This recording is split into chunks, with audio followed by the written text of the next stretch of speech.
Okay. Yesterday, we yeah, yesterday, the first day we learned about the different forms of organization. The charitable, what is charitable purpose? We learned that, and then we also learned about two regimes, Section 1023C and also Section 11 to 30, and Section 1023C without registration, and exemptions under Section 11, the various conditions and various requirements to enjoy the benefits. And we also, learned about various incomes of the charitable organizations, including business income. We had a bit of a detailed discussions on that. And finally, we closed with anonymous donation. Today, we will start on the next topic on the exemptions, different exemptions that are available to us. Just give me a minute. Let me share the screen. Okay.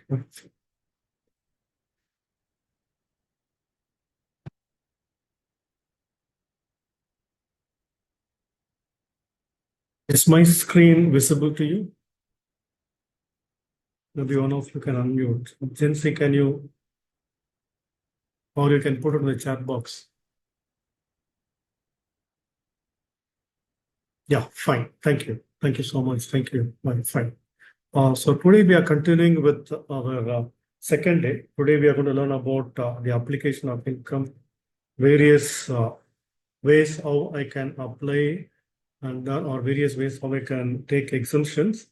And also we'll finally close with interest charity donations. Let's take the first one. Yesterday we learned about the various income of charitable organization, starting from voluntary contribution, corpus donation, income from property held under trust, capital gains, and profit in business. PGBP, we call that. What are the different exemptions available to charitable organizations? The first exemption available to us is income applied for religious or charitable purposes. What do you mean by income applied for religious or charitable purposes? It means that any amount that we spend towards objects of the organization, towards achieving the objects, will be the income applied towards main application of income. Whatever income that we derive from the property, that income will be applied for such purposes in India. This means that amount actually spent for the charitable or religious purposes. Okay. And this include the word application is a very wide word. It includes a lot of things. Unlike the expenditure, when we say expenditure, it means only the amount that I spend to earn income. It has direct nexus with my earning capacity. Whereas application is a broader term. So whatever you apply towards achieving the objects is allowed as an application. That is why here we do not have a distinction of revenue expenses or capital expenses, okay, even repayment of loan. What the law says is that as long as you spend the money to achieve the objects of the organization, that will be allowed as application to you. As long as you spend the money to achieve the objects of the organization. How do we achieve? You may have program expenses. You may buy some assets for the programs, or you may build a building for your administration purposes, or you might have taken loan earlier years and which you are repayment of loan, or even transfer some amount, may contribute to another trust with similar objectives. The law says all these are allowed as application to us, okay, right? So application is not restricted to any one. Whereas when we prepare in main profit and loss account, we only allow expenses that are spent to earn the income. Whereas here, as long as you spend the amount to achieve your objects, that will be allowed as application.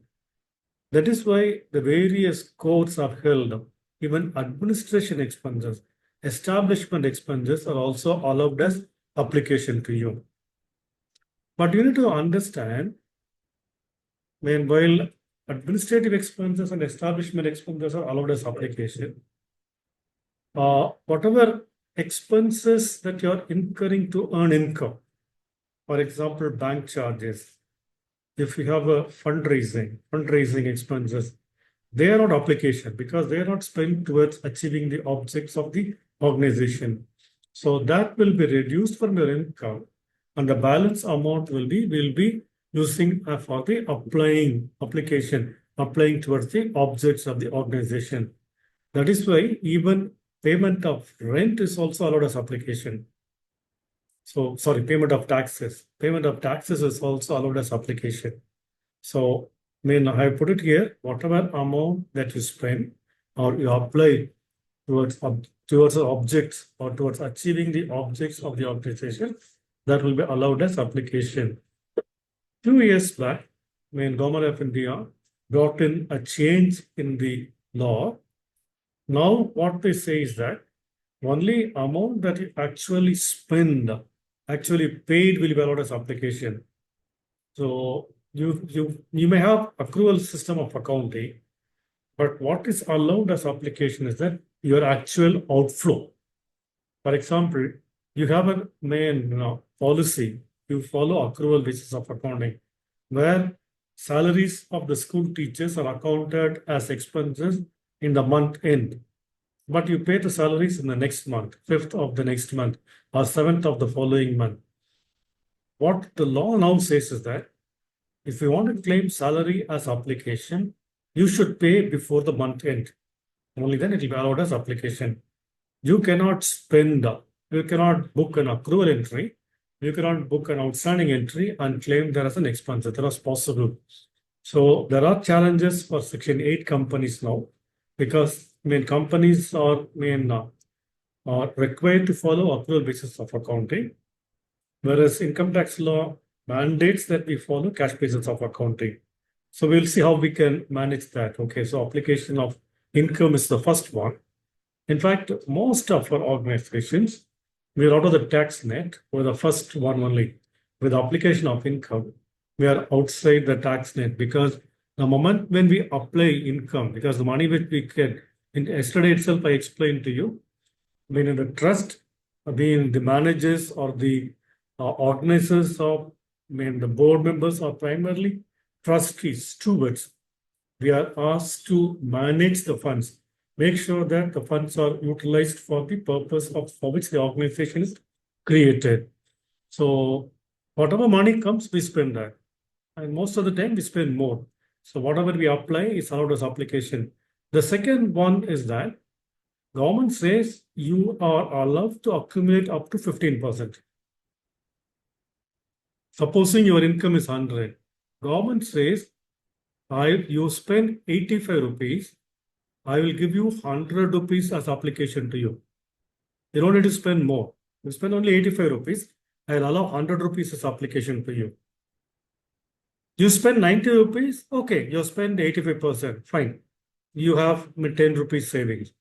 Supposing you spend only 70 rupees, then the 15 rupees, you'll have to look at what is to be done. Either you pay taxes on that 15 rupees or use the other options. So what government says is that they give you an option saying that you apply up to 85%. So 15%, sorry, you apply minimum 85%, so that 15% you can accumulate for the future. Why they want you to accumulate? Because we are dependent mainly, except perhaps the educational institutions and the hospitals. Our income is, we are dependent on voluntary contributions, and nobody can force it on the donors that they should give every month. Okay, right? At least in the church, we may preach tithes and subscription, but not in charitable organization. Every client of mine, I know the challenges that you are going through in raising funds. So government says you save 15% year after year. And whenever you are in need, take from that amount available and spend that. So government allows you to save 15% every year. In fact, a few years back, not years, quite some time back, They allow 25% for us to keep saving. They said you apply only 75%. I will give 25%. You don't need to spend that at all. I'll give the 25%. Mean as if you spend that. I allow you. You can keep accumulating. As I keep saying, life is not very simple. Especially with a charitable organization, we don't get voluntary contribution. We get project grants. What happens in the project grant? My donor gives me project grants, and he says I have to spend the money over a period of 12 months. And if he gives the money in the month of April, I have no issues at all. But invariably, I get the money in the month of October. Sometimes I get the money in the month of January. And the donor says I should spend the money over the next 12 months. Let's say I get the money in the month of January. I need to send the money till December. What does section 11.1 says? It says that I should spend 85%. Here it says 85%. I should apply 85% to get main tax benefit. Whereas my donor says you have time limit to spend the money till December of the following year or the same year, next financial year. So how do I do that? So for which the law says when you have such situation, the law allows you to apply the income. Okay, right. We call this as a deemed application. Okay, this is explanation 2 to section 11.1. When you have cases like this, where you received income which is primarily meant for the following year also, or there can be another reason. Okay, right? What they are saying is that the whole or any part of the income has not been received during the year.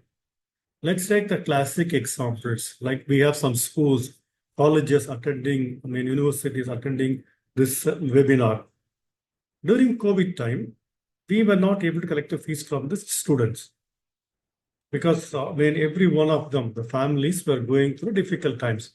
They were not having enough income, so they were not paying them. But what we did, we accounted on accrual basis that we will get the fees from the students. Because we knew that the COVID will be there for 1 year. Initially, we thought it will go in few months. Then we were reconciled for a year. Then we were reconciled for another year also. And we knew that it will go and the main fee collections will improve. But what happened? I have an income of school fees accounted as school fees of 100 rupees. Out of that, 50 rupees was not received by me. I did not receive 50. This was outstanding to me. Okay. Arrears of fees.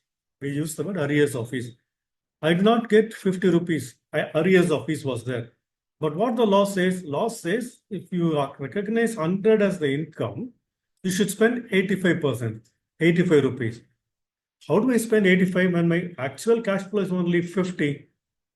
Government says in such cases, you can use this option under section 11.1, where you have not received the income.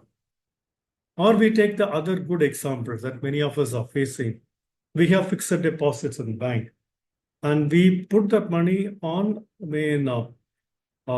reinvestment deposits. What I mean by that, we don't take the interest and spend the money. We ask the bank to keep investing again and again.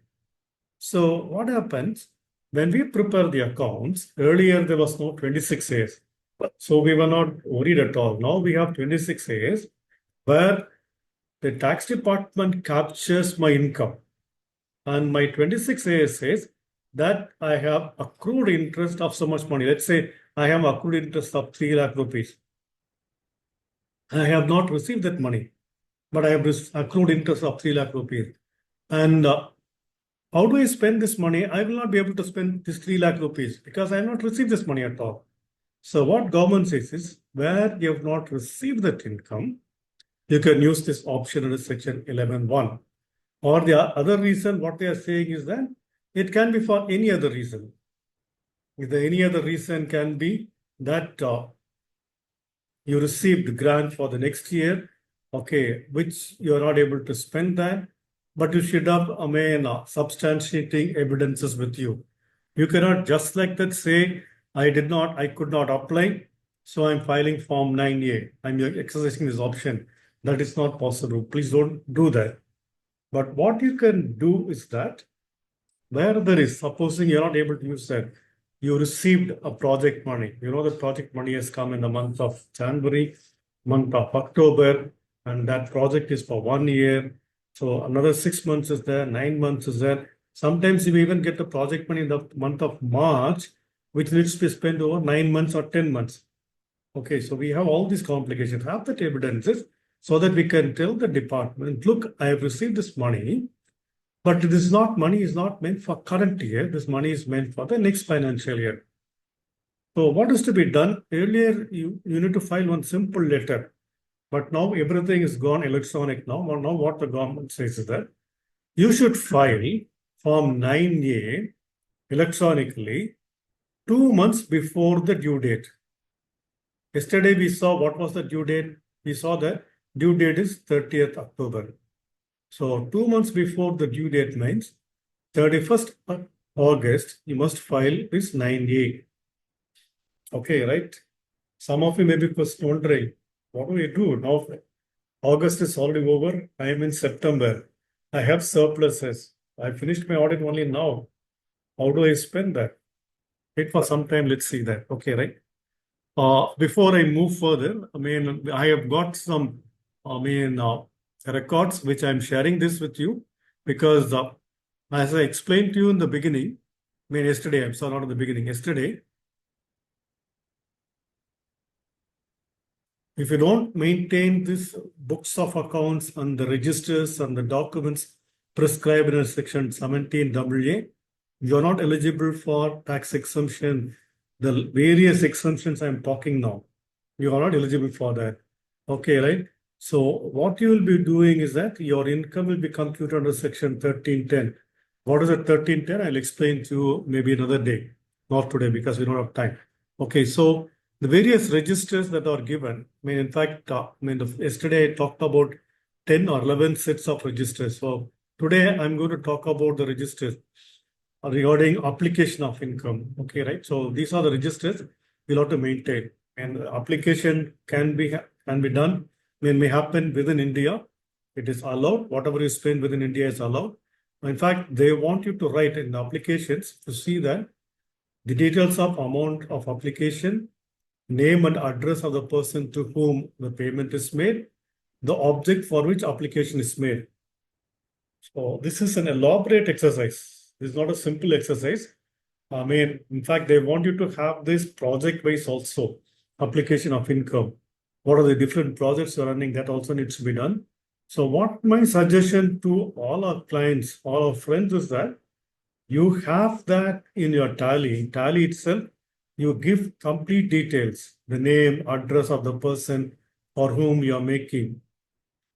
Even after telling this, even after putting this in our management letter, the moment when it came last year, we have put it very elaborately, looking at your income, your expenses, what are the registers that will be applicable to you. But still many of you are lacking in that. It's going to be detrimental to you. I'm going to explain to you. Either on Saturday or on Monday, the various, the consequences of not following that. Okay, right? So, this virtually means duplication of your work because in the cash book ledger you're writing that, and again you should have one more register. So what you can do is that while entering in Tally or any other software, some of you are using now Zoho books, whichever software you're using, give all the details in your Tally itself or in your Zoho books itself. In the narration part of it, just don't write traveling conveyance. That is not sufficient. Give complete details. And also, what you can do is that there are two ways you can do it. Either you can export the tally into Excel and then neatly align that to satisfy this requirement so that your records are available, or in tally itself have all these things, and in this register you say I'm keeping all these details in this register. That will be sufficient compliance for the department. Yesterday I told you application of income outside India is not permitted. God forbid if you are doing that, you'll have to keep these records. What is the amount, name and address of the person to whom you made, and what is the purpose for which you made the application outside India. Okay, and these are the various registers. You also need to maintain records of the various projects, and I'm sharing all these things with you. See, this much details is not necessary for the income tax purpose, but for FCRA it will be helpful if you have these projects, because we need to report now in FCRA also for the various projects, the amount received, amount spent, and the closing balance. So this registers will be useful if you keep it properly for FCRA purposes. I hope this is, clear to you. What happens if I don't spend the money? Like I have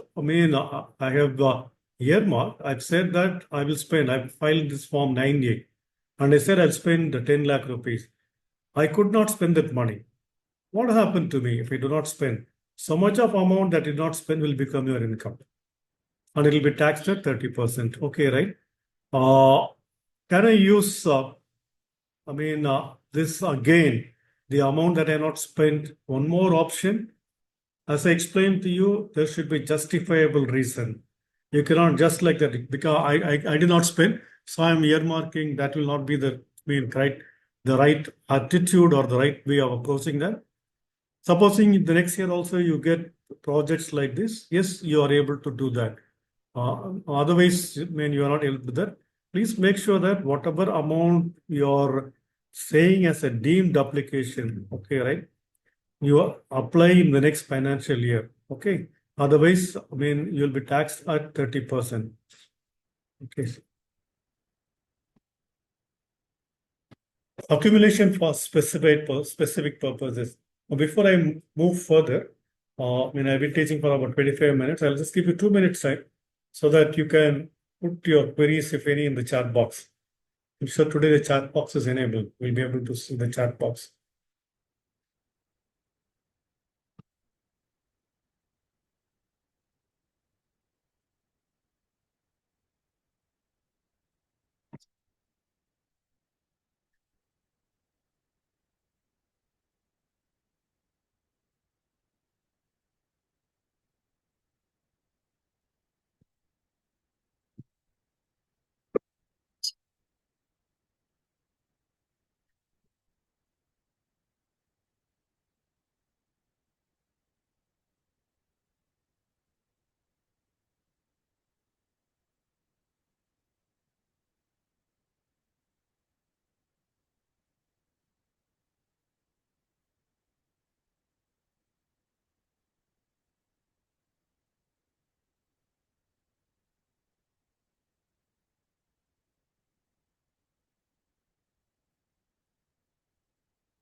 I will share all my presentations along with the recording to you.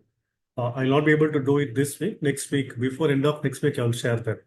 All my presentations and all this, even the recording of that will be shared with you.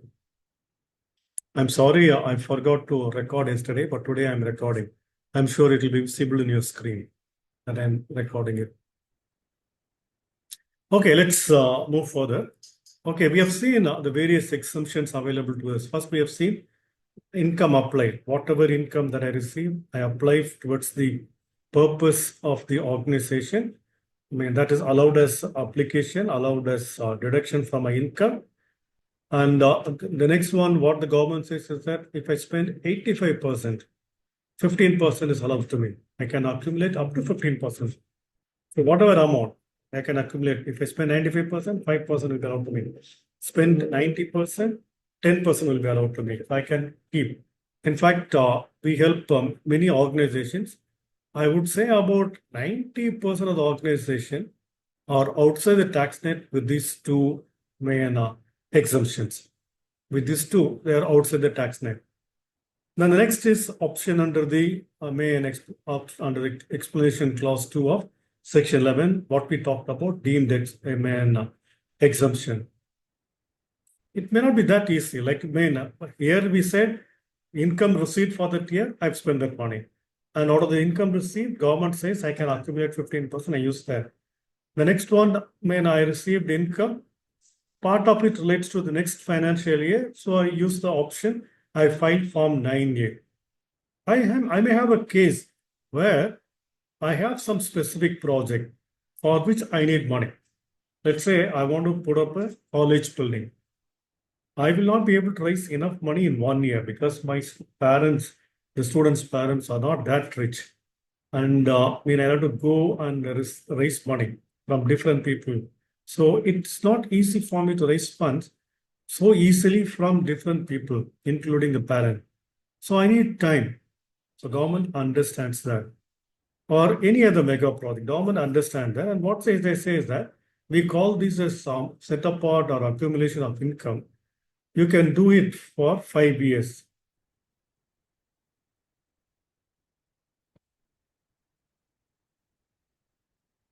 We call this a setting apart or accumulation of income.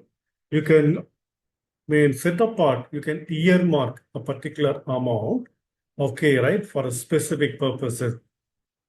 Unlike 9A, the previous one, explanation 2 to section 11.1, deemed application, where there is no formal board minutes required. Even for accumulating 15%, there is no formal board minutes required, no resolutions required, okay, right? It's automatically allowed to you. Similarly, under explanation 2 to section 11.1, the deemed application, all you need to do is that you will have to file Form 9A. Whereas here, when you're setting apart, when you are earmarking certain specific fund, okay, right? What the law says is that you should take a conscious decision that you are earmarking amount or you're setting apart for a specific purposes. How do we do that? By way of a board minutes. We pass a board minutes specifying the purpose for which we are earmarking the amount, the amount. So what is the amount that we are earmarking and the period for which we are earmarking, accumulating the funds. Please note that you can earmark for a period of maximum 5 years. You cannot go less than that for a period of maximum 5 years. So you should call for a board meeting and the board should decide the amount that I want to earmark, save for the particular project and the reason, what is the reason that I want to save, and also how long, within what year I will complete that project. Not only that, the second one is that I need to invest the amount, whatever I am earmarking. Supposing, let's say, I am earmarking, sorry.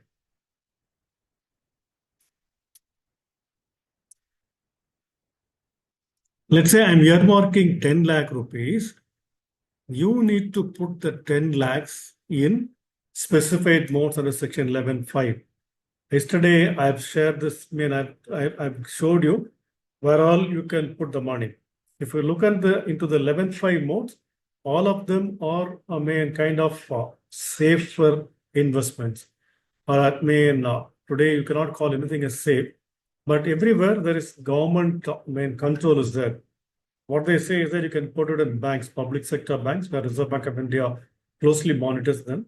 You can put it government schemes like NSS, NSC. You can put it mutual funds. Again, there are a lot of regulations are there. Not all mutual funds select mutual funds. There are again various schemes in which you can put that money. So whatever amount you are earmarking, that needs to be invested in this 11.5 mode. This needs to be done within 6 months from the date of the meeting, 6 months. Okay, right? You'll have to do that. And I always suggest to my clients, when you are earmarking, setting apart for a specific person, put that money in FD. Okay, right? Otherwise, you will spend that money and then you'll have to risk. I'll tell you the risk. The third one, first one is the board minute. Second one is you'll have to invest. Third one, you'll have to file Form 10. You have to file Form 10. Here again, this needs to be done 2 months before the due date. Due date for us is due date for filing tax returns. Due date is 31st October. 2 months is 31st August, right? We should have filed by before 31st August. That was the reason why we were pushing all our clients.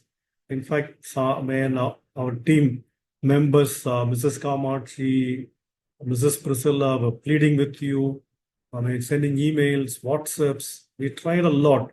In spite of that, quite a number of you chose not to come to us in time. Okay, it's fine. So these are the ones, okay, right? Basically, three conditions need to be satisfied. First, there should be board minutes. Second, you must invest the money. Third, you should file Form 10. Okay, right? What happens if the amount, okay, right, that I've invested cease to be invested? Let's say, I said 10 lakh rupees. I am expected to put the 10 lakh rupees, keep it separately. That separately can be in the form of fixed deposit, that can be the bank also. Mind you, now you'll have to, when you're filing this 11.2, section form 10, when you are filing the returns, ITR 7, income tax return form 7, specifically asks us to say the amount of deposits, so separately, how we are investing. So that needs to be there. In fact, department is now tracking how we are keeping that. In case you withdraw that money, okay, right? Let's say you keep 10 lakhs with you, another 10 lakhs you have with you, and your earmarked for 5 years, let's say till 2028. And you have a friend who is also running an NGO. He comes to you and tells you, hey, John, I know you have 20 lakh rupees, okay, right? And why not give me about 5 lakh rupees? I will give the money 5 lakh back to you before 31st March. If I don't give you by 31st March only, it will be reported. I'll give you before 31st March. You just give it to me. I'm in that money. My donor has not given the money. Please don't do that. The moment that you look into it, the amount that is earmarked for specific purposes, that will become income and will be taxed. And we'll talk about it later. Okay. Or there can be a case. I do multiple projects. One donor promised money and he has some genuine issues in transferring money to me. So can I use this money? Because I already have this deposit. After all, I want to use it only for my organization. I'm going to use it. No.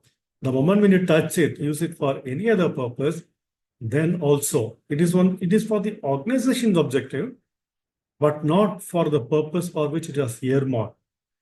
There again, it runs to the problem. Okay, right? If I don't use it within 5 years, 6th year will be taxed. That's all. Okay, right? You must use it within 5 years. If you don't use it, it will be taxed. Okay, right? Can I change the purpose? Yes, it is possible. You have to apply to the income tax officer, take his permission, and then you can change. But don't go to him in the 5th year because the officer will need time to study and then grant you permission. If there is a delay, then you will be in trouble. Okay, so whatever I said is captured in section 11.3, and they are mentioning it very clearly, right? If you use the money for other than the religious purposes or cease to be accumulated, right, then it will become an income. If it cease to be invested or deposited, it becomes an income. So you pay to another institution, it becomes an income for you. Okay, right? It is utilized for purposes other than for what you are set apart, it becomes an income. So moment when it becomes an income, it is taxed. We'll be seeing, what is the percentage, how it is taxed. Section 115 BBA, we'll learn it later. Okay. Whatever I explained is here. We will see this later. Another day we'll learn that. So these are the records. We are expected to maintain for 11.2. In case you set apart, government expects you to maintain all these records. I'm sharing all these things with you. You can go through that. I don't have much time to explain all these things so that, you can go through that. And if you still have any clarification, I'm available. I may not be able to answer you this month, but we'll definitely answer you in the month of October. And we will keep that group till middle of October. After that, we'll close down the group. Okay. So you'll have to maintain all these register, investment register, amount set apart register, okay, 11 to register. These are the some, I tell you, these are formats are not given by the department. So these are all, we have designed it. You can modify to suit your need, but important thing is that the requirements are given there in the rules. Make sure that you comply. Your registers give the information required under section and rules 17W. That's what is important to us.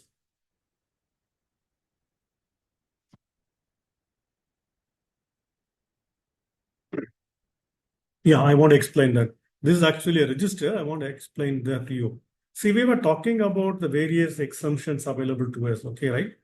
And income tax law for the charitable organizations, when I say charitable, it includes religious also.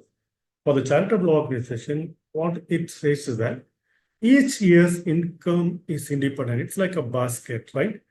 And in your basket or a bucket, supposing you fill water in the bucket or you fill flowers in the basket, use that flowers or use that water to help others, to distribute. Supposing you're gardening, and you want the water to water all the plants, use that water. Only that water will be allowed. Supposing I have a tank from which I may fetch one more bucket, government says, no, that I will not allow. That you keep it, whatever amount you're applying out of your accumulation of the past year, I will not allow for current year. That will not be your activity. Whatever income you receive this year, only that much I will allow as application to you. Supposing your income is 100 rupees and you have spent 120 rupees. The 20 rupees that you have spent from past year's accumulation. I told every year you can keep accumulating 15 rupees, 15%.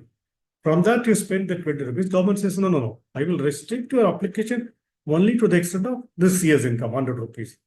So you also need to have a register where if you have applied income from the past accumulated, that also should be given clearly to them. Okay. Department wants to go through that. We'll come to the next one. The corpus donations. Okay, right? In fact, the various, deductions, exemptions available. This used to be one of the favorite one for many of us. In fact, I've used it for our clients many times.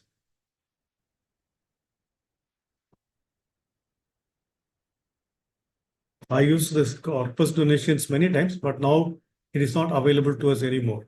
Okay, right? So corpus donation, in the sense that it is available, but not useful anymore, not effective anymore like how it used to be. Corpus donation. What is corpus? What is corpus? Because we have been hearing this word. What is corpus? Corpus means towards capital. Anything given towards capital. Income tax law, except in case of capital gains tax, talks only about the income. When you have any capital receipts, normally it is not taxed. Normally it is not taxed. Whereas here, corpus donation is also subject to tax if you don't fulfill certain conditions. Okay, right? So we have seen voluntary contribution. Yesterday we seen voluntary contribution is also income for the purpose of charitable trust. The trust includes any legal obligation. And section 12(1), which says that any contribution, voluntary contribution received by the trust is also income. And look at here, they say that voluntary contribution is also income derived from property. Okay, right? So voluntary contribution also income derived from property. So voluntary contribution is income, but they carve out an exception. What they say is that if you receive any contribution with a specific direction, that contribution shall form part of corpus of the trust and it is outside the tax net. So what is the condition? The condition for corpus, section 11(1)(d) also says the same thing. Income in the form of voluntary contribution made with a specific direction that they shall form part of the corpus of the trust or institution is not taxable. It is exempt. So what is the first condition for corpus donation? The first condition is that there should have a specific direction when you receive corpus donation. You cannot get a general donation and then say it is a corpus donation. The distinction between corpus donation and section 11.2. 11.2, we are saving for the future. 11.2, the decision is taken by the board. The decision is taken by the organization. Whereas corpus donation, it is by the donor. I don't have the freedom. The donor will decide. Donor may specify, look, I'm giving you 10 lakh rupees. I'm giving 1 crore rupee. And this 1 crore rupee shall form part of corpus of your trust. The moment when he gives that letter, your donation becomes corpus donation. It can be a simple letter, as simple as this. There is no format given in the law. So it can be a simple letter and that is good enough. Okay, right? But then government introduced one more condition to that. What they have said is that earlier, in fact, I don't remember, it says that with effect from 2022, before 2022, corpus donation we received, it was exempt from tax, and you were able to spend the money and claim that also as application. Okay, right? So it was used more as a tax planning tool. That's why I said it was all, I also used it. It was used more as a tax planning tool rather than the real intention with which they act. This law was given to us. When they exempted corpus, the idea was that it will become capital. Capital means something you keep it for, the capital is there. So now government, what the law says that, amended law says is that you will enjoy corpus donation benefit. First one is that you should get the specific direction from the donor. Second, it must be invested or deposited in 11.5 mode. If it is not done, then you don't enjoy the benefit at all. So very important condition. So there are one or more forms are there. In any one of the forms, you can invest corpus donation. Only then you are eligible for benefits. So these are the various 11.5 investments. If you look at that, saving certificate, small saving schemes of government, post office, scheduled banks or cooperative bank, investment in unit trust of India or mutual funds referred, investment in government securities, public sector companies, IDBI, immovable properties. In fact, the list is more. I have only cut short it this much.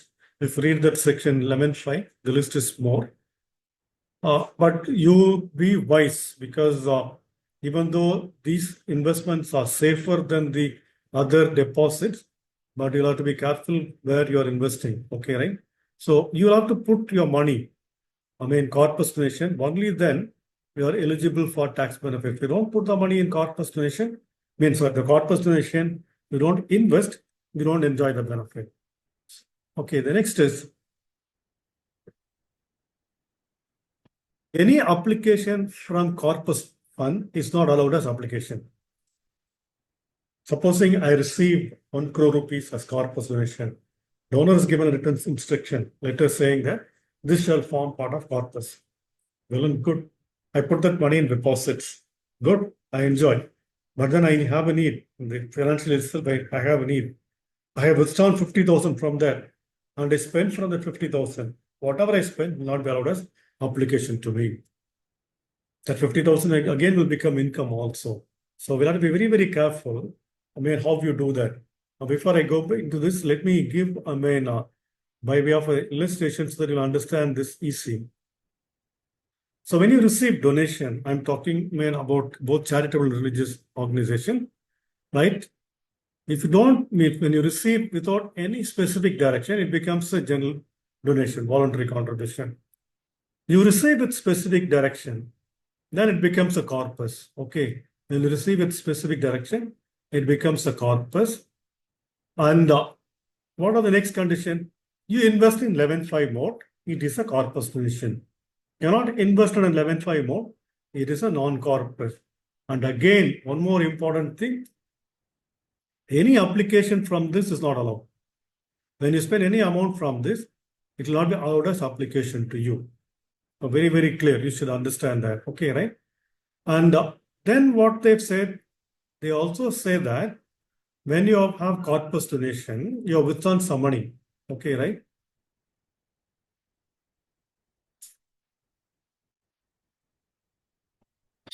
You have withdrawn some money and then applied it for your organization, objects of the organization, and you deposit back that money. Okay, right? You deposit that back money. The amount that you are depositing back will be allowed as application to you. Let me repeat it again, right? You have received some corpus donation and you have put that money or you have not put that money, you spend or put part of the money in fixed deposit in 11.5 modes, and part of the money you used it for various activities of the organization to achieve the objects of the organization. And after 1 year, you put some part of the money or the entire money, put it back into 11.5 mode. The year in which you put the money back will be allowed as application to you. Okay, so let me explain that with an illustration to you. Let's say in the financial year 22-23, look at this is financial year 22-23, an organization received 1 lakh as corpus donation. And they put that 1 lakh also into bank, fixed deposit. Okay, right? 11.5 more. For easier understanding, I'm using the word fixed deposit, 1 lakh. So this amount was exempt last year, 23-24. In 23-24, the trust was in need of money. So they have withdrawn 50,000 rupees. So this 50,000 rupees becomes income in 23-24. And whatever amount they spend from that 50,000 rupees will not be allowed as application. This will not be allowed as application. Supposing what they are doing is that the year end, they are able to recoup, they are able to pay back 30,000 rupees into fixed deposit, 11.5 more. This will be allowed as application. This 30,000 will be allowed as application to them. Okay, I hope you understand this. Okay, let me give one more example also. An example. Okay, right, fine. You received corpus donation 1 lakh current year, 23-24. And you were able to put only 50,000 rupees. So only 50,000 rupees will be allowed as application to you. The balance 50,000 rupees, your application will not be allowed. And this will be income for you, 50,000 rupees. Out of that 50,000 rupees, which you have spent, you're able to put back 20,000 rupees in the same year, 23-24. You are allowed as application. Okay, right? And balance, 30,000 rupees, you are depositing in the next financial year. In that year, it will be allowed as application to you. Okay, I hope this is clear to you. But it is not so easy. When government says, anyway, when you spend and then when you deposit back, I allow it. There can be a temptation for us because what is the temptation? When I withdraw the money, government is anyway not going to allow me as application. I'm not going to get any benefit. So let me spend the way I want. I will use it only for the objects of the organization. I have all the headaches. I will not worry about TDS. I will not be concerned about cash payments. I will give in cash. After all, the people need money. I will spend in cash. I will spend the money in cash. I will not be worried about TDS. Why have all these headaches? If we do that, government says, I will not permit you when you deposit that money back. So they have given certain conditions. If you want to claim that when you are depositing the money into the bank account as application, government says if you want to claim that as application, you should fulfill all these things. What are those conditions? First, the income should be applied in India. You cannot apply the income outside India. Then you cannot make corpus donation to another organization. Okay, right? You should not get a temptation. Okay, anyway, I am not getting tax benefits. Let me give corpus donation to my friend's organization, to my sister's organization. That is also not possible. TDS, wherever applicable, should be complied with. Cash payments should not exceed 10,000 rupees. There is no question of any carry forward or set up of excess application. It will be allowed only actually paid. Not allowed as on the accrual basis. And finally, you should not benefit your specified person, trustees. We'll see who are the specified persons a little later. Okay, not today, maybe day after tomorrow or on Friday. We'll see that. Okay, it should not benefit directly or indirectly specified person. You should not get a temptation. Okay, anyway, I am not getting the application. What is wrong if it may help my leaders? You should not do that. When you comply all these things, when you fulfill all these things, Government says, yes, you can deposit the money and I allow that deposit as application to you. And there is one more rider to that. What they say is that you can pay that money back only for a period of 5 years. You cannot have beyond that. You can deposit the money for within a period of 5 years from the end of the previous year in which application was made. Let's take the example here. You received corpus donation last year, 10 lakh rupees, and you put the money 10 lakhs in the bank account in 11/5 mode. Current year, you withdrawn 5 lakh rupees and you use that. And you have time till 31st March 2029, I'm sorry, 2029 to recoup that money. Because 5 years from the end of the financial year, mean 2024, so 5 years from the end of the financial, you have that to recoup, to pay back that money. Okay, I hope this is clear to you. So what used to be easy, mean earlier corpus donation, today it is not that easy. So again, one more chart. You have corpus donation, you have withdrawn the money and spent out of that. Application is not allowed to you. And you spend that money, whatever amount that you withdrawn, you spend it fulfilling the conditions 4I, whatever I said. Then you recoup that, application is allowed to you. Okay, I hope this is clear to you. There are other restrictions. What are those other restrictions? Okay, right? You cannot make a corpus donation to another organization. I already explained to you, each year is considered as an independent basket. Okay, if you are giving out of the previous years, it is not allowed as application at all to you. So you don't get any benefit. You want to get some benefit. So what you do is that current year, you receive some money and you're not able to spend that money, apply that money. Let's say you received 100 rupees. Your expenses, your application is only 60 rupees. You want to give, let's say, to save taxes, what you do is that you give to another organization, either to your sister organization or another organization. You give inter-charity donation, you give another 30 rupees. Okay, and you have a temptation. When I give charity, inter-charity donation, it is out of application to me. Let him also enjoy the benefit. What I will do is that I will give this as a corpus donation to him. So when I give it as corpus donation to him, it will not be allowed as application to you. When you give it as an ordinary one, normal donation, it will be allowed as application to you. The moment when you make a corpus donation, when you use a specific direction that will form part of the corpus, then you're not eligible for tax benefit. What is the idea? You want to help your sister organization, help him, but you should fulfill the conditions. You should not enjoy benefit, and you should not enjoy benefit, which is not right. There are a number of records that you have to keep for corpus donation. These records of a current year, of previous year, and previous year are there. So please go through this, and we have given some formats. You can go through these formats, and then we'll be willing to help you.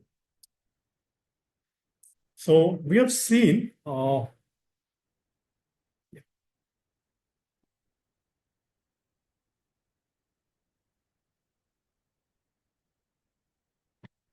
sorry. We have seen, anyway, let me not go back to that. We have seen the various exemptions available to us. We first saw the application of income, then we saw 15% accumulation, up to 15% accumulation, we have that. Then we have seen the deemed application, explanation 2 to section 11.1. Where we file 9A, you get that. Then we have seen setting apart, earmarking for a specific purpose. You set apart the money, you get the benefit. Then we have also seen, we just saw the corpus donation. Okay, corpus donation, what used to be very beneficial one is no more beneficial to us. Very similar to corpus donation restrictions. Government says application out of loan and borrowings also, there are brought in some restrictions. Now, application from loans and borrowings are not considered as application. The reason is that the section 11.1 is very clear. What section 11.1 says that income from property apply during the year. So whatever income that you're applying, only that will be allowed as application to you. So when you take a loan and you spend towards the objects of the organization, it is not from your income, it is out of your loans. So much of amount that you applied out of loan will not be allowed as application to you. But when you repay the loan, that will be allowed as application to you. When you take the loan, it's not allowed. Supposing, let's say, we take loan to buy a car, an ambulance for the hospital, or a van for the school, or a bus for a college, or a van for a church, for the church work we buy. We have taken loan. When we take loan and buy the vehicle, the amount of loan that we taken will not be allowed as application. Let's say the vehicle cost is 10 lakh rupees and you have taken loan of 8 lakh rupees. 2 lakhs you paid from your pocket.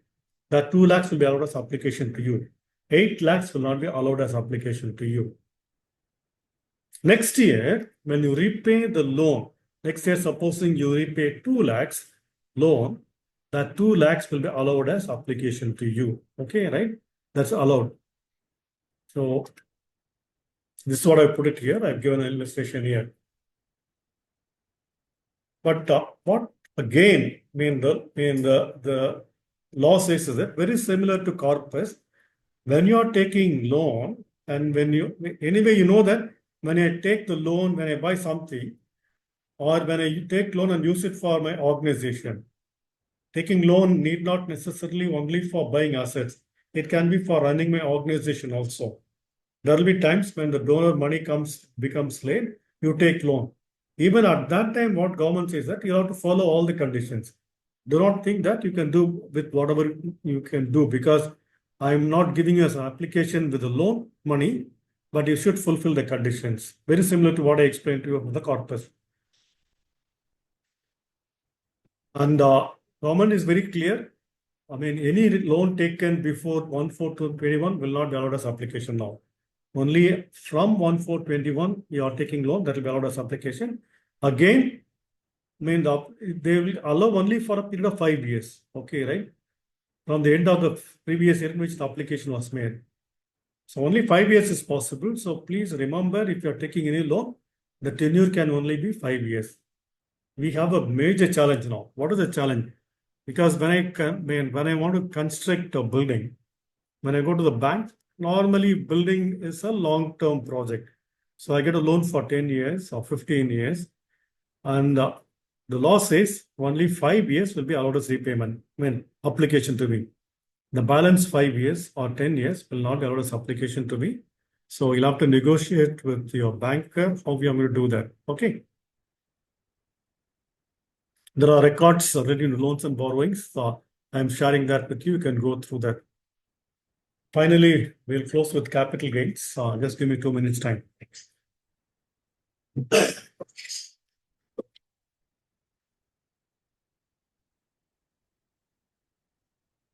Okay, any queries or any main thing you can put in the chat box.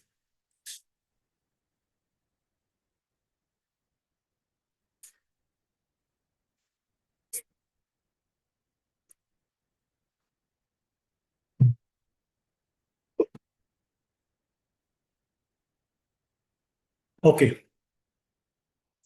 I mean, I'm sure all of us know capital gain. Okay, what is capital gain? I mean, let's say I bought a piece of land. I mean, when I say I, individual or organization, let's say 10 years back, I got a piece of land in Chennai for about 2 lakhs. Today, I'm able to sell that land for 1 crore rupees.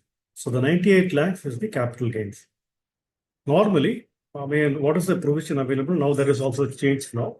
Normally, what is the provision available? If I do not have any house property, from that sale proceeds, I can buy or construct a house property. Okay, right?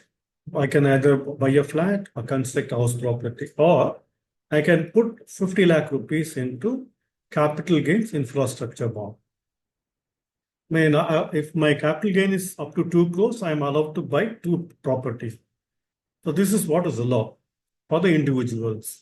Okay, for others, they don't have so much benefits now. Now, the indexing facility is also being slowly withdrawn. Okay, right? We have that for the time being for individuals. It will also go. The rates is also now reduced from 20%, they've brought it down to 12.5%. Whereas for charitable organization, what the law says, that section 11(1)(a), very, very beneficial clause for us. What the law says is that when you transfer a capital asset, right, if the net consideration is utilized for acquiring another assets, the capital gains arising from the sale is deemed to be applied for charitable or religious purposes. Okay, right? When you use the entire amount, completely it is gone. Let me explain that. Okay, I'll show that with an illustration. Let's take an example here. You sold the land and building for 50 lakh rupees. You paid brokerage because selling is not easy. You paid brokerage of 1 lakh rupees. So the net consideration is 49 lakhs. And the cost of the land, as per your books, is 5 lakh rupees. What is the capital gains? The sale price minus the cost, 44 lakhs is the capital gains.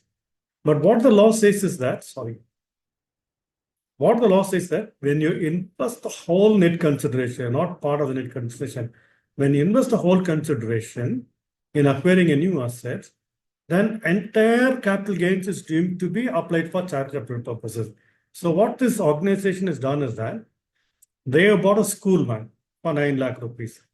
And balance amounts, if their net consideration is 49 lakhs, school van is 9 lakhs, so balance 40 lakhs, they have put in fixed deposit.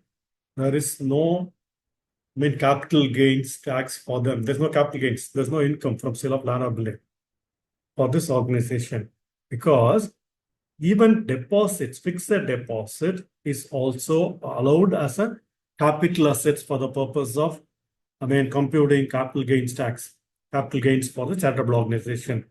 You can buy any other assets.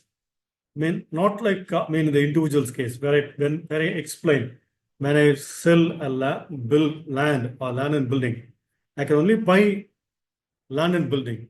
Supposing I sell shares, I can only buy land and building. Here, when I sell an asset, I can use that for acquiring any other assets, right? But please note that it should be for the organization purpose. You cannot buy assets just for the sake of asset, right?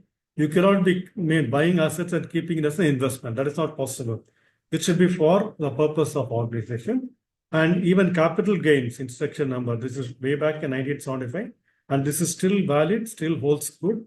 Department honors that, you can do that. Okay, right? Supposing I'm not able to spend the entire money. Okay, right? What happens is, I'm not able to. Let's say we talked about here, 49 lakhs means the net consideration. I put in fixed deposit 40 lakhs and I put in fixed deposit 40 lakhs and I bought a van for 9 lakhs. Let's say I'm not able to put 40 lakhs in fixed deposit. I'm able to put only 25 lakhs. I'm able to only put 25 lakhs. I'm putting only part of the consideration. Here, what the law says is that when you invest part of the consideration, they say that so much of capital gains equal to the amount by which the amount utilized exceeds cost of the transfer assets. What do they mean by amount utilized? Amount utilized that your FDs or new assets, okay, and by which it exceeds the capital gains. I've put it here in the chart. This is a little difficult to understand. If you don't understand, don't worry. You can come to me, my clients, others go to your CA, they'll be able to help you. Here the example is that the land and building cost is 50 lakhs, brokerage is 1 lakh, net consideration is 49 lakhs, cost of the building is 5 lakhs, capital gains is 44 lakhs. Net consideration is used for acquiring assets is 39 lakhs. What should be the consideration should be used for acquiring capital asset? If they have used the 49 lakhs, then there is no capital gains tax. They have not used 49 lakhs. They used only 39 lakhs because they need 10 lakh rupees. Okay, right? In simple terms, this 10 lakh rupees is your income, which you can apply. This is subject to section 11(1) conditions, which you can apply. you can use this 10 lakh rupees. What you can do is that you can file form 9A if there is any. In 11 2, I would not advise you to go for 11 2. You can even take 85% of that. Sorry, you can save 15% on that. All these are possible. This becomes an income. Okay, right? But the computation is little different. So, I'm sharing this chart with you. If you can understand, well and good. If you don't understand, don't worry. We are here to help you. Those of us, friends who are attending, you please check with your CA. They will be able to help you. But the thing is that it is not that easy. Okay, right? This is a law, no? So they want to make it a little complicated. What they are saying is this. In fact, except in few cases, other places we don't use this income tax law other than section 11 to 13, and also the later part of it, assessment part of it. What they are saying is that this cost of land and building, you need to use the indexing facility and take up the index cost of land and building. The explanation to section 11(1)(a) says that, and then arrive at the capital gains, and the balance amount from the net consideration, you'll have to pay. You'll have to use it for application. So invariably, the amount to be applied will become more. It will not be 10 lakhs. We'll have to do that. Okay. So we talked about various exceptions. We talked about all these exemptions. First, we talked about income applied for charitable purposes, accumulation up to 15%. Then we talked about the explanation deemed application. We talked about amount earmarked, specified purposes, corpus donation, capital gains, all these. The choice is with you, right? You can choose any combination and don't pay taxes to the government. The idea of the government is that the amount that you get apply for charitable or religious purposes. It is not that government wants you to pay taxes. Even now, till today, it is the same thing. Okay. Only when we don't follow, because government wants to be very strict, we are handling public money. It is not your money. I run a business, right? We are on a professional practice. I have the freedom to use the money the way I want. Whereas when it comes to charitable organization or religious organization, please mind you, this is not your money. You are using public money. And government gives you various concessions so that you spend the money or you apply the money for the public purposes. When you violate, government comes heavily on you. That is why we see the penalties are stiff when it comes to charitable organization. So the choice is with us. You can choose any combination and don't pay taxes to the government. And if you follow sincerely, there is no need for you to pay any taxes. But the biggest challenge we face now is the books of account, other records. So please, tune up your systems, make good all these things. And tomorrow and another 3 days, we're going to learn more things. Do all these things so that we are compliant with the with the requirements of the law. The last chapter for today, last subject, inter-charity donations. What is inter-charity donation? I give money to my sister organization, which has similar objects. That is also treated at par with direct application of income. There are a number of different court decisions on that. They say that when you give to another charitable organization, that is also application. Okay, right? So, but there are certain changes that has come. The most important change that has come last year is that if you make 100 rupees as donation to another organization, you will not get 100, you will get only 85 rupees as application. Okay, right? You will get only 85 rupees application, not 100. Okay, you will get only 85 rupees as application. So the most important one, we also remember that when you make donation to another organization, you will get only 85%. But what are the other things we should remember? You transfer out of accumulated income. It will not be allowed as application. I've been explaining that to you because each year is considered as an independent basket. From that basket, you spend the money. I'll allow that, right? Government is very clear. Don't take it from the previous year's basket and give it. I will not allow because you are expected to spend from current year and you do that, okay, right? And you cannot pay from the set apart money. amount that you set apart, you cannot give from that. If you give from that, you will run into risk. I already explained that. We'll see that little later also. Please remember, the recipient organization should have 12 AB, and also their object should be similar. In fact, in Form 10B, it says same objects. Okay, right? So the act, the law says it should be similar objects. Ensure that they're similar objects to which you are transferring. So when I talk about similar objects, a charitable organization should not transfer to a religious organization. Okay, right? Because transferring to religious organization is more dangerous. We'll see that little later. But not only that, when you are taking any activity which is outside the objects, is all the more dangerous now. We'll learn about it tomorrow. Next class. Okay, right? Let me not talk about Champa Charitable Trust. I think this is not okay for us. These are the records that you need to maintain for inter-charity donations. Because of the lack of time, paucity of time, I am not continuing with the thing. So thank you so much. I'm closing with this. If there are any questions, any clarifications, I'm willing to answer them now. People are entering at the last minute, right? I think we will stop you from admitting after a particular time. And I see people coming, going, coming, going. It really disturbs me because on the screen it keeps coming. Okay, Jency, please put on the screen the questions.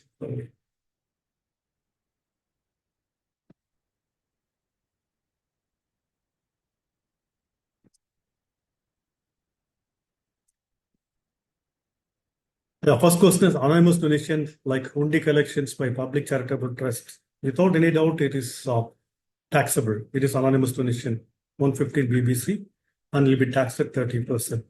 Why hundi? Even when you don't have details of the donors, it will be taxed. Can we invest in deposits in banks like Axis, Kotak Mahindra, Tamil Nadu Mercantile Bank? Yes, because these are all scheduled banks. Schedule means listed by the Reserve Bank of India. You can. Unspent income within due date due to reasons beyond our control, like judicial interventions, delay in project plan approvals. These are the areas where government is considerate, department is considerate, where it is beyond your control. Yes, you can. I think you're talking about 11.2, amount earmarked for a specific purpose. You can explain to the officer, I'm sure they will understand that. The granted aid from state government to pay salary of staff is it income or expense of a society? In which section should I apply? Dr. Kishore, it is definitely income because you only, send the request, the correspondent or the secretary only send the pay bill based on which the government releases the pay. Then the government releases, it's a government grant to you, it comes to you, and then you pay that. I explained to you yesterday, if you get government grant, supposing your income, total income of your school or colleges, let's say 100 lakhs or 1 lakh rupee, and the government grant, teaching grant, and other grants all come to, if it is 1 lakh, comes to more than 50,000 rupees. Let's say 50,100 rupees, more than 50,000. Then you can claim exemption under section 1023C 3AB. Okay, you can claim under 3AB because you are wholly or substantially financed by the government. In which case, you need to only file the tax returns. You can still. Otherwise, this is income. The payment is application. Whatever you are paying is application of income. Can you open more than one corpus donation account simultaneously? Yes, it is possible. You can have deposits, corpus fund donation deposits, more than one. It is definitely possible. Is it mandatory to have separate bank account for corpus fund and general contribution fund? It is not mandatory, but ITR 7 requires you to disclose separately. Because when you say you received corpus fund of, let's say, 5 lakh rupees, Income tax department would like to know whether you are keeping that 5 lakh separately as corpus fund investment. So you'll have to disclose it separately. So it is advisable, even while preparing your accounts, even while preparing the balance sheet, the amount of corpus creation that you received after 2021, you disclose separately corpus creation received so much. And as against that, in the asset side, corpus creation invested. If it is in bank account, you can say bank account. If it is in FDs, you can say FDs. It should.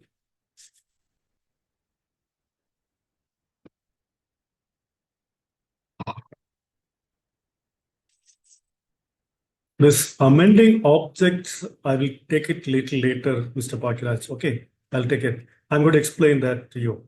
There are implications in that. So let me explain when I'm taking that session for you. Explain 15% set apart. Okay, right. Let me use uh,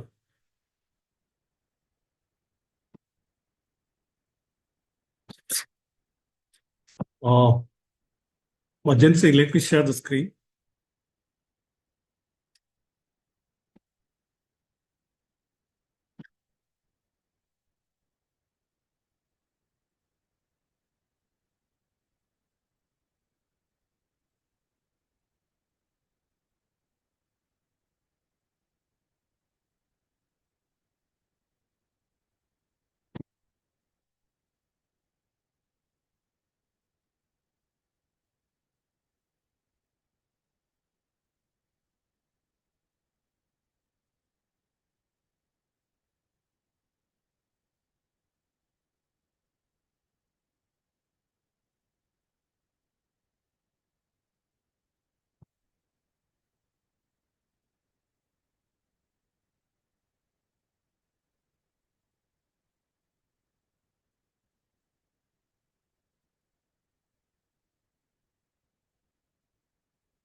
Okay, I hope my screen is visible, but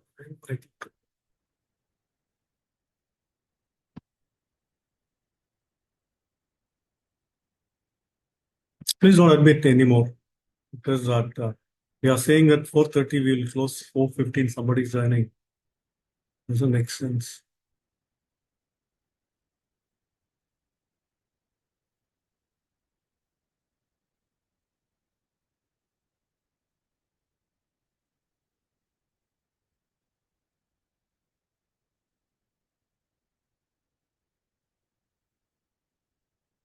Okay, right.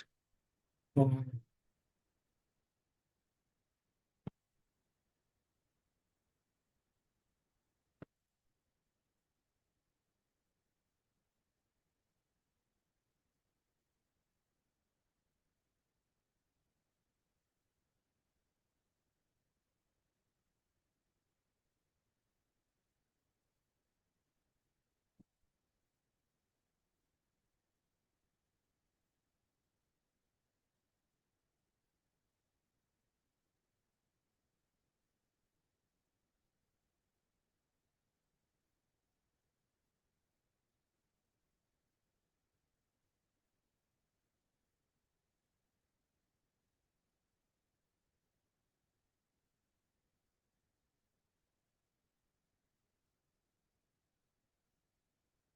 let's say income of the trust. Okay, income of the trust is my screen visible?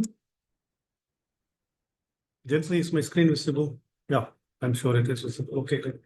Let's say income of the trust is 10 lakh rupees. Okay. Um,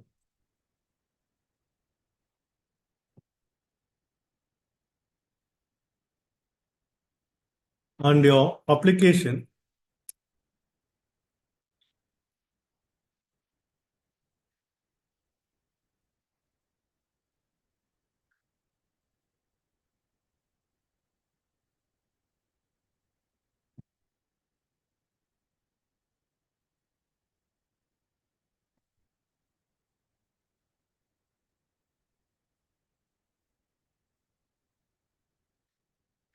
of income. Let's say your expenses as per your books of account is, let's say, 7 lakh rupees. Okay, right? And you purchase assets for organizations. Let's say another 1 lakh. What the law says is that your income is 10 lakhs. Law says apply 85%. So what is 85%? 85% of this 10 lakhs is 8 lakh 50,000. And how much you are applied now?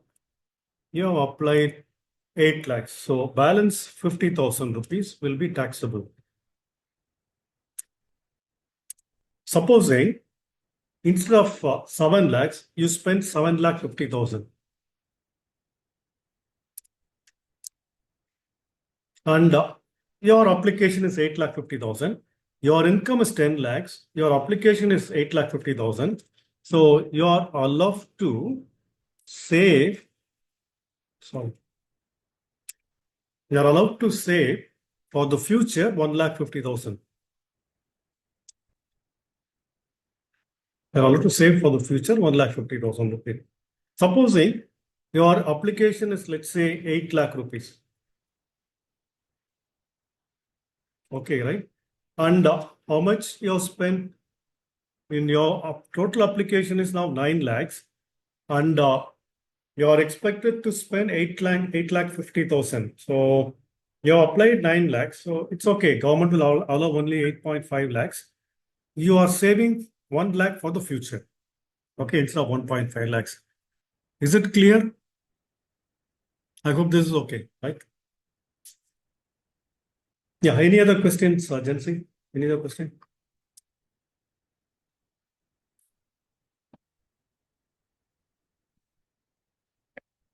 I've already explained application to you. Application is a very wider term. As long as you spend the money towards achieving the objects of the organization, it is application. Whatever amount you're spending, right, towards achieving the objects of the organization. Okay, don't say that paying to my trustee is achieving object. That is not the one. The benefit should go to the beneficiaries. Your objects will say who are the beneficiaries, to whom you want to do serve. Okay, so when you spend, whatever is spent, for example, you run a school, right? Your objective is running educational institution. You run a school. Staff, salary paid to staff is application. Paid to the support staff, office staff is application. Sports things that you buy is application. Supposing you collect lesser fee scholarships given, application. Anything that goes towards achieving. You buy a school bag, application. Okay, right? And you buy computers for the school, application. Anything you spend towards achieving the objects of the organization is application.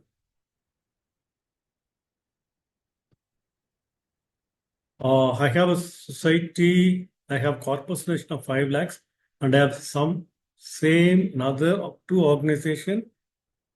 Can I transfer to the organization? I think I already told you, the moment when you withdraw corpus donation, you lose the benefit. It becomes taxable. And when you donate from corpus donation, I've already told you you should not donate. When you donate from moment when you withdraw, you lose tax exemption and the 5 lakhs become taxable. After that, you transfer, it is up to you. You may transfer after paying taxes to taxes to the government. Okay, right. Thank you. If there is nothing else, let me wind up here. Then so you can close the screen.